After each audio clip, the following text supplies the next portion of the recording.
This video is to show you how to utilize your vehicle's safety settings and your driver assistance settings and customize them to match how you would like your vehicle to perform.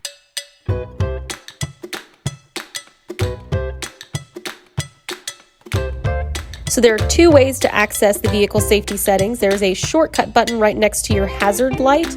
It's a little car with a green circle around it. You hit that and it takes you, or you can go through settings and then driver assistance. They'll both take you to the same place. From here, you can turn on and off settings or change how late or early you would like some settings to be.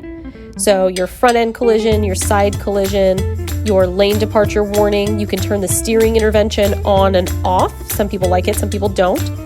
Same with active blind spot detection. You can say how early you would like the vehicle to warn you of someone in your blind spot, and you can also turn that steering intervention on and off as well. This is also where you can go to the speed limit assistance section, where you can have the car warn you if you're speeding or warn you if you're going over a certain speed, and also adjust how hard or light the steering wheel vibrates when you are either driving out of your lane or someone's in your blind spot.